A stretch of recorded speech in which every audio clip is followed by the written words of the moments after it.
Hello, my name is Zane Watson. This is for class INT 370. This is going to be about security countermeasures for critical infrastructure by Zane Watson. Yeah. All right. First, we're going to be talking about what is critical infrastructure. There are many definitions of critical infrastructure. Some definitions include private businesses, and others exclude them. This definition here includes them.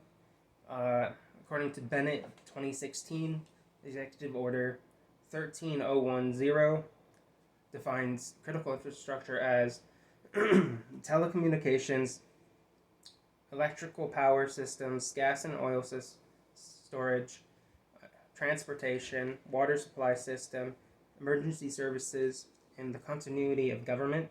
Although this definition is an old definition, it outlines the majority of critical infrastructure in it. Later added was the cyberspace for critical infrastructure, which is extremely important now, more so than ever. Alright. Next slide. Okay. Critical infrastructure's importance. According to Zane, etc. 2015 Economic Development, a social well-being of modern society are highly dependent on critical infrastructure. Meaning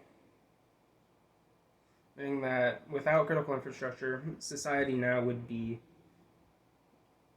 way different, and that we need it, and if it's gone, it would be devastating. With critical infrastructure, it allows us not to act like animals, act as people, have common goals. It allows people to follow common laws or just laws in general. Builds communities, as well as build trust in everyday running of society. That people trust that the critical infrastructure that they don't even think about on a daily basis will be there no matter what is happening in the world. That people will be able to drive on the roads, that they will be able to get oil in their car, that they would be able to get food, water, shelter, kind of the main three. Therefore, critical infrastructure is the building blocks of a society. Yes, there are other examples of like empires and stuff like that run off that didn't necessarily have critical infrastructure, but it is critical at the time for them. Later, which we'll be further talking about. Okay, next slide. Without critical infrastructure, there would be lawlessness. People wouldn't have the securities of food, shelter, water, and what they really need, and what they expect on a daily basis. There wouldn't be any trust in others.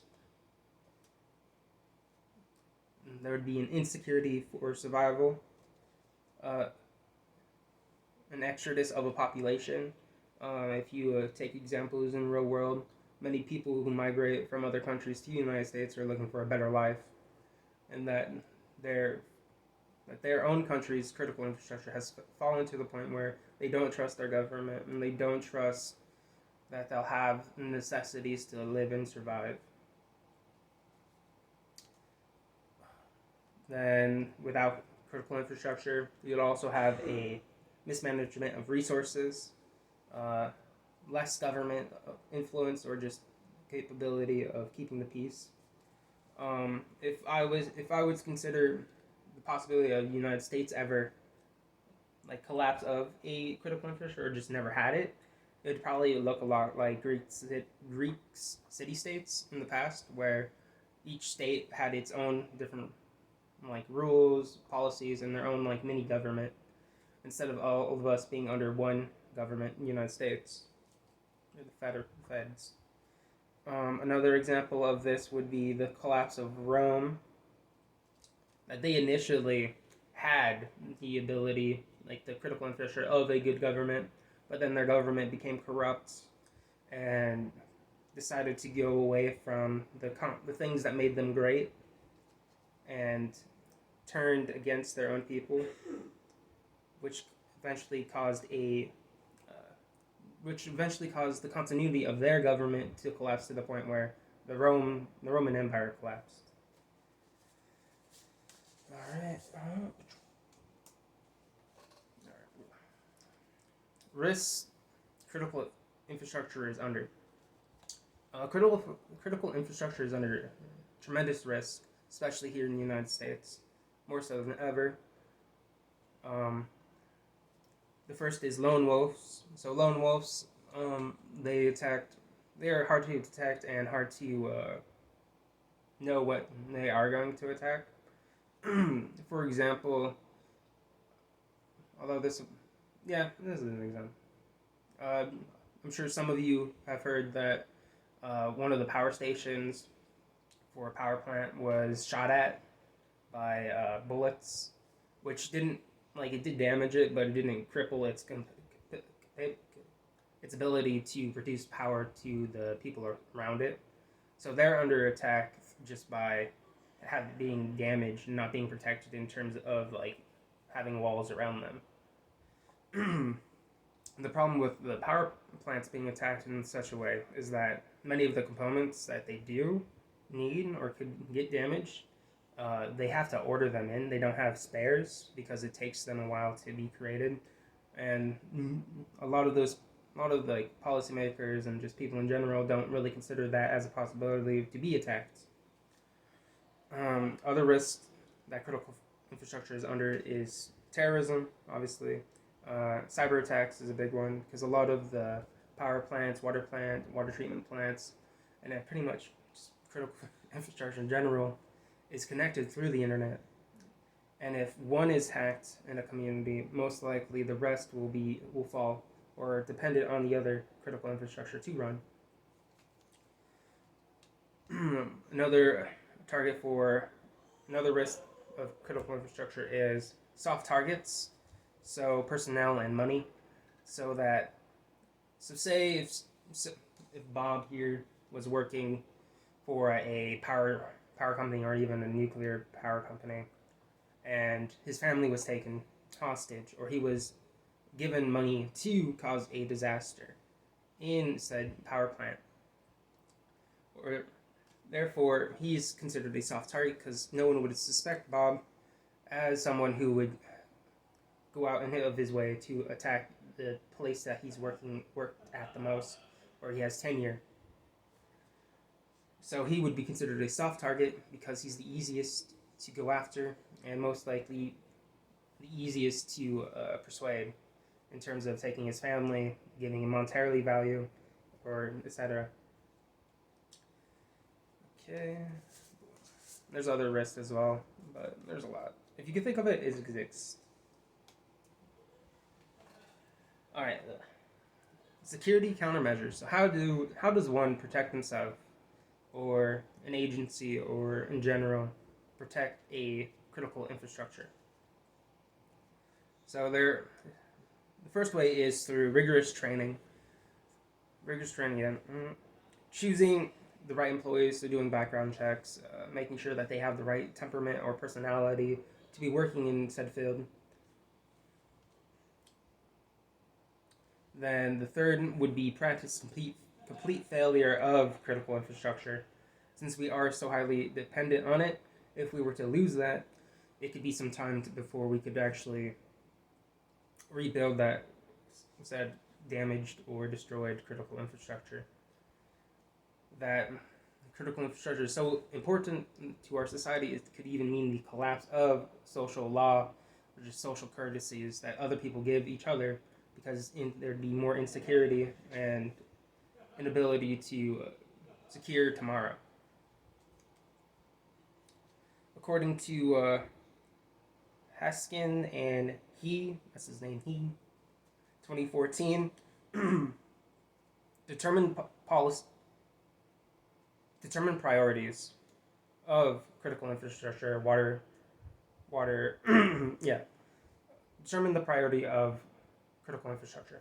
Meaning, meaning if there was an attack and multi-failure on a critical infrastructure, that training and just determining which you should fix first in terms of the best one to fix. So, for example, say that the water treatment or just water systems and power plants were destroyed at the same time simultaneously. Which one would you most likely need to fix first, or get up to a working level to turn on or fix the other? For example, some people may think fixing the water plant or water treatment plant first is more important than fixing the electrical grid or just the electrical systems. But others would consider like you have to fix the electrical before the water treatment because it requires electricity to run. So just having plans in place and determine the priority of if this breaks, then we should fix this first, and so on. According to Mario, etc., all 2018, simulate the attacks and defense of a distribution system to allocate security, meaning that another way to prepare or prevent attack is through training, such as simulation drills, talking to a committee, and just pretty much being prepared for an attack and simulate these attacks so that you are better prepared.